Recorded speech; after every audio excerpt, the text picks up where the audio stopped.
नमस्कार। आज हम सीधे मुद्दे पर आते हैं।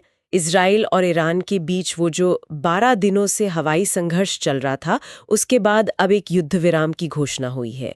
यह घोषणा अमेरिकी राष्ट्रपति डोनाल्ड ट्रंप ने की है 24 जून 2025 को अपने ट्रूथ सोशल अकाउंट पर। हमारे पास मध्य पूर्व में युद्ध विराम प्रयास नाम के लेख से कुछ ज़रूरी जानकारी है और आज हम इसी पर थोड़ी गहराई से बात करेंगे। मतलब ये समझौता कितना टिकाऊ है और असल में इसमें क्या-क्या है। तो शुरुआत करते हैं राष्ट्रपति ट्रंप के बयान से। वो इसे एक पूर्ण और समग्र युद्ध विराम बता रहे हैं। कह रहे हैं कि पहले ईरान हमले रोकेगा और फिर शायद 6 से 12 घंटे के अंदर इजराइल।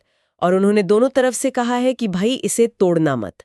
अब इसमें कितना सच है ये देखते हैं। हाँ, ये बात तो है। और इसमें दिलचस्प ये है कि इस समझौते में कतर और अमेरिकी अधिकारियों ने मध्यस्थता की है। जैसे कि उपराष्ट्रपति जेडी वैंस और विदेश मंत्री रूबियो का नाम आ रहा है। और हमें जो पता चला वो ये कि कतर का रोल सिर्फ मैसेज पास करने का नहीं था। और इजराइल का क्या कहना है इस पर? इजराइल ने तो पुष्टि कर दी है। वो कह रहे हैं कि हाँ, हम सहमत हैं, और साथ में ये भी जोड़ा है कि उन्होंने अपने जो सैन्य लक्ष्य थे वो हासिल कर लिए हैं। तो ये एक तरह से उनकी तरफ से जीत का ऐलान भी है और समझौते की हाँ भी। ओके, तो एक तरफ इजराइल कह रहा है कि हमारा काम हो गया, हम सहमत है। दूसरी तरफ ईरान, क्या उन्होंने भी इसे पूरी तरह मान लिया है? देखिए, ईरान ने सार्वजनिक तौर पर हाँ तो कहा है, युद्ध विराम माना है, लेकिन साथ में एक बड़ी शर्त लगा दी है। उनका कहना है कि वो हमले तभी बंद करेंगे जब इजरायली हमले फौरन, मतलब तुरंत बंद हों। और यहीं पर मामला थोड़ा पेचीदा हो जाता है। फौरन मतलब कोई गैप नहीं? हाँ, बिल्कुल। और पेच ये है कि सूत्रों के मुताबिक इस घोषणा के कुछ ही घंटे बाद ईरान की तरफ से फिर से कुछ सीमित मिसाइल गतिविधियां देखी गई। अरे एक मिनट, मतलब युद्ध विराम का ऐलान भी और फिर मिसाइलें भी? ये तो भरोसे वाली बात ही खत्म हो गई ना। बिल्कुल। ये जो विरोधाभास है यही इस समझौते की कमजोरी दिखाता है। जैसा कि स्रोत भी कह रहे हैं, हिंसा पूरी तरह से रुकी नहीं है जमीन पर।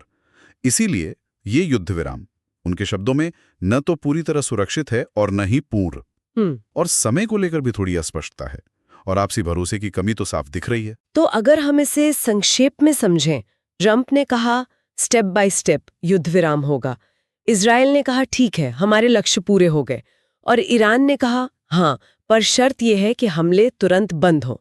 लेकिन साथ ही कुछ मिसाइलें भी दागी।